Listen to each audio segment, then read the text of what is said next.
welcome to Avion Education. In this video, we will be covering CAR Section 2 Series F Part 3 Continuation.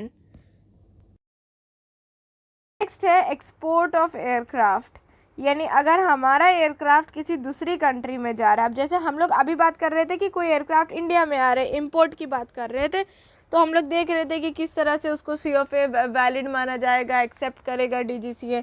लेकिन अब क्या case है, अब जो है हमारा एयरक्राफ्ट बाहर जा रहा है, तो उस केस में DGCA एक्सपोर्ट COFA इशू कर देगा।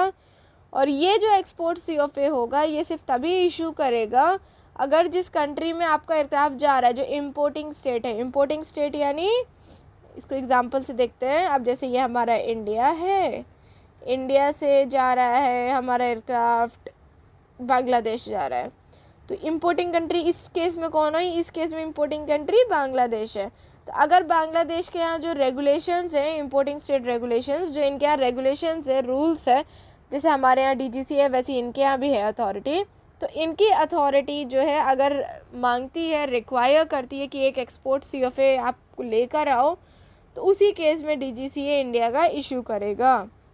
सो एप्लीकेंट जो है फ़ीस के साथ में अप्लाई करेगा और कंप्लायंस दिखाएगा कि जितनी भी एयरवर्दीनेस रिक्वायरमेंट्स हैं फॉर इशू ऑफ COFA और ARC जो कि आपके DGCA ने मेंशन की है, इंक्लूडिंग स्पेशल रिक्वायरमेंट्स जो कि आपके इंपोर्टिंग स्टेट के रिक्वायरमेंट्स हैं, यानी बांग्लादेश के स्पेशल रिक्वायरमेंट्स हैं और DGCA के रिक्वायरमेंट्स हैं, दोनों मीट हो रहे हैं, तो इस केस में एक्सपोर्ट COFA इशू होगा। और बाकी के गाइडेंस के लिए एक्सपोर्ट COFA से रिलेटेड किसमें डिटेल्स हैं, AAC 4 of 2016 and 2006 and APM part 2 chapter 2 important था, मार्क कर लें। नेक्स्ट इम्पॉर्टेंट चीज़ क्या है कि एक्सपोर्ट COFA कौन इशू करेगा? DDA, regional officers by an level of deputy director of airworthiness और अबव। नेक्स्ट सस्पेंशन कैंसिलेशन, जैसे हम लोगों ने CFR में पढ़ा था उसी तरह से COFA में भी है। अगर आप कंफर्म नहीं कर रहे हो, मतलब आप मॉडिफिकेशन नहीं कर रहे हो, मेंटेनेंस नहीं कर रहे हो, एयरक्राफ्ट आपका ARC वैलिड नहीं है, या फिर कोई लाइफ कंपोनेंट की लाइफ ख़त्म हो जाएगी है लेकिन आपने उसको रिप्लेस नहीं करा है, कोई मैंडेटरी मॉडिफिकेशन था उसको आपने किया नहीं है, अनअप्रूव तरीके से कोई मॉडिफिकेशन कर दिया है, या फिर कोई अनअप्रूव मटेरियल यूज़ कर दिया, या कोई ऐसा मेजर डैमेज हो गया है जिसकी वजह से सेफ्टी अफेक्ट हो सकती है एयरक्राफ्ट की या उसके में बैठे हुए पैसेंजर्स या ऑक्यूपेंट्स की, और जितने भी वैलिड और करेंट अपडेटेड यानी कि मैंडेटरी डॉक्यूमेंट्स हैं वो ऑन बोर्ड नहीं है, इन सभी केसेस में क्या होगा, आपका एयरक्राफ्ट का COFA कैंसिल या सस्पेंड हो जाएगा। नेक्स्ट है, जब भी इंडियन रजिस्टर्ड एयरक्राफ्ट में मेजर डैमेज होता है या डिफेक्ट होता है, तो ये ऑपरेटर की रेस्पॉन्सिबिलिटी होती है कि वो एयरवर्दीनेस ऑफिस, जो भी उसके एरिया का एयरवर्दीनेस ऑफिस है, उसको फ़ौरन इन्फॉर्म करे और साथ ही में बताए कि कैसा डैमेज है, क्या डैमेज हुआ है, कितना सीरियस डैमेज हुआ है।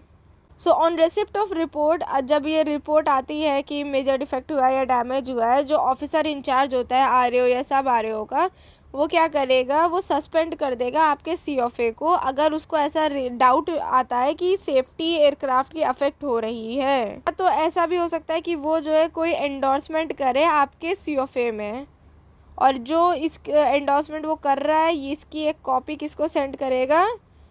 डायरेक्टर ऑफ एयरवर्दीनेस हेडक्वार्टर में।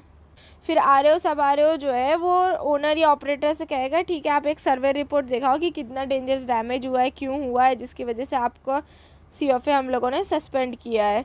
जो एयरवर्दीनेस ऑफिस है वो ये भी हो सकता हो कहे कि जो आपका एयरक्राफ्ट है या एयरक्राफ्ट का कंपोनेंट है या जो भी है, कि इसका जो है मॉडिफिकेशन करो, रिपेयर करो, रिप्लेसमेंट करो, ओवरहॉल करो, इंस्पेक्शन करो, या फिर फ़्लाइट टेस्ट करो, या फिर एक AME प्रॉपरली अप्रूव्ड AME के अंडर आप इसके एग्जामिनेशन करो।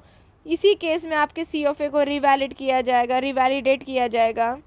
इस पर्पस के लिए एयरक्राफ्ट का जो ऑपरेटर है वो सबमिट करेगा कंप्लीट प्रपोजल, यानी क्या उसने मेथड लिया, किस तरह से अडॉप्ट किया, मतलब क्या मेथड अडॉप्ट किया रिपेयर करने के लिए, रेक्टिफिकेशन करने के लिए, या जो भी DGCA ने बोला था वो करने के लिए क्या मेथड है, क्या प्रोसीजर है। नेक्स्ट इसमें इन्होंने ये कहा है हो सकता है आपके एयरक्राफ्ट का जो COFA है वो सस्पेंड कर दिया गया हो। अब रूल 15 के अकॉर्डिंग तो अगर COFA सस्पेंड कर दिया गया है तो एयरक्राफ्ट फ्लाई नहीं कर सकता। सो इसमें इन्होंने बताया कि अगर ऐसा कोई केस है लेकिन आपका एयरक्राफ्ट जो है अब जैसे आपका कोई एयरक्राफ्ट है वो जयपुर में फंस गया है, यहाँ पे ख़राब हो गया है, तो इसका COFA सस्पेंड हो चुका है। अब रूल 15 के अकॉर्डिंग कोई एयरक्राफ्ट फ्लाई नहीं कर सकता विदाउट COFA, लेकिन आपको इसको ले जाना है दिल्ली तक। दिल्ली में आपका मेन बेस है, वहाँ पे इसकी मेंटेनेंस होनी है। तो इस केस में जो DGCA है वो आपको परमिट देगा कि आप इसको फेरी फ्लोन यानी इस जगह से इस जगह पे लेके चले जाओ, सिर्फ इसलिए ताकि आपका मेंटेनेंस यहाँ पे हो सके और आपका COFA का सस्पेंशन ख़त्म हो जाए। और इस एयरक्राफ्ट में आप एक भी पैसेंजर कैरी नहीं कर सकते। इंस्पेक्शन यानी कि जब आपका रिपेयर हो रहा है, मॉडिफिकेशन हो रहा है, या जितने भी ये सब स्टेजेस हो रहे हैं, हो सकता हो कि एयरवर्दीनेस ऑफिसर्स को ऐसा नेसेसरी लगे कि हमें जो है इंस्पेक्शन कर लेनी चाहिए एयरक्राफ्ट की, तो इस केस में आपको उनको पूरी परमिशन देनी है। नाउ नेक्स्ट इज़ रिवैलिडेशन और revocation of a suspended COFA, यानी किस तरह से इसका सस्पेंशन हटेगा।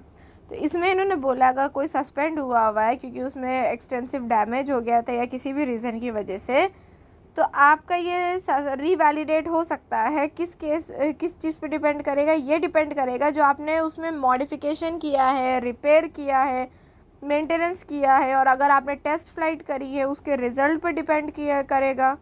और एक पॉइंट इन्होंने यहाँ पे इम्पोर्टेंट बताया है, the test flight shall be conducted. Test flight के लिए अब आपके पास COFA तो है नहीं, तो इसमें इन्होंने बोला है जो आपको एक स्पेशल फ़्लाइट परमिट के बेसिस पे आप टेस्ट फ्लाइट कर सकते हो जो कि DGCA इशू करेगा, और टेस्ट फ्लाइट में जो कंडीशंस लिखे होंगे उनके अकॉर्डिंग ही आप फ्लाई कर सकते हो।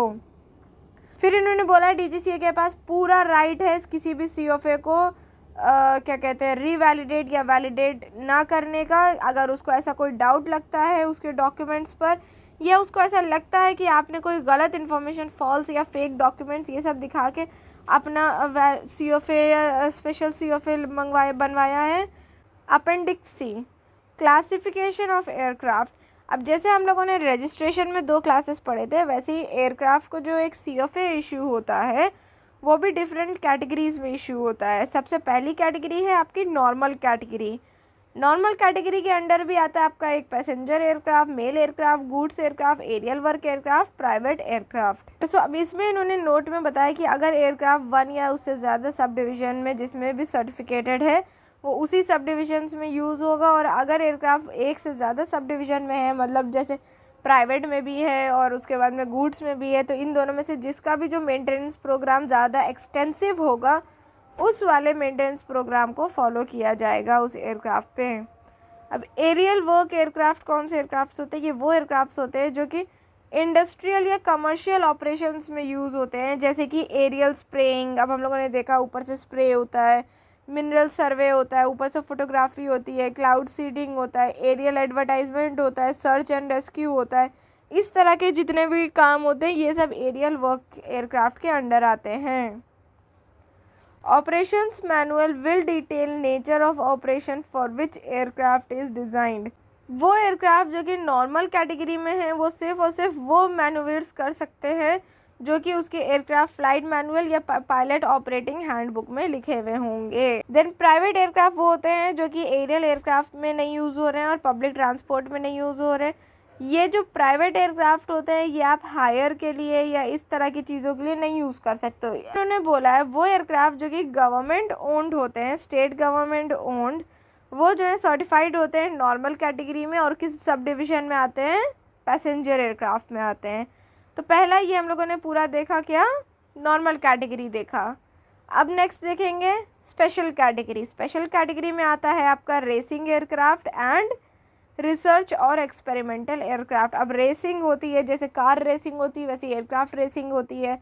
फिर जो रिसर्च के लिए एयरक्राफ्ट यूज़ किए जाते हैं। नेक्स्ट कैटेगरी है एरोबेटिक कैटेगरी, और इन्होंने क्लियरली बोल दिया वो एयरक्राफ्ट जो नॉर्मल कैटेगरी के लिए बने हैं वो एयरक्राफ्ट बिल्कुल बिल्कुल बिल्कुल भी एरोबेटिक कैटेगरी में आप यूज़ नहीं कर सकते हो, ना ही स्पेशल कैटेगरी में यूज़ कर सकते हो। और एक चीज़ इन्होंने बोली है कि आप एरोबेटिक कैटेगरी में स्पेशल कैटेगरी वाले एयरक्राफ्ट यूज़ नहीं कर सकते हो। वो एयरक्राफ्ट जो कि एरोबेटिक कैटेगरी में है वो जो है स्पेशल कैटेगरी के लिए यूज़ नहीं किए जा सकते हैं, लेकिन नॉर्मल कैटेगरी में प्राइवेट यूज़ के लिए या फिर पैसेंजर के लिए या मेल के लिए या गुड्स के लिए या ट्रेनिंग के लिए यूज़ किए जा सकते हैं, लेकिन उनका एक ऑपरेटिंग लिमिटेशन होगा, जो कि कौन बताएगा? मैन्युफैक्चरर। अगर ब्रॉडली बोला जाए, जो लिमिट लोड फैक्टर होता है, अब लिमिट लोड फैक्टर क्या होता है ये पढ़ना, किसमें? एरोडायनेमिक्स में। तो जो लिमिट लोड फैक्टर होता है स्ट्रक्चर ऑफ एयरक्राफ्ट के लिए, अगर नॉर्मल कैटेगरी में बात की जाए तो इतना होना चाहिए, और अगर एरोबेटिक कैटेगरी में बात किया जाए तो होना चाहिए। सो इसी के साथ में ये सीरीज़ कवर हो गई है। If you have any doubt then do inform us, we will try to clear it.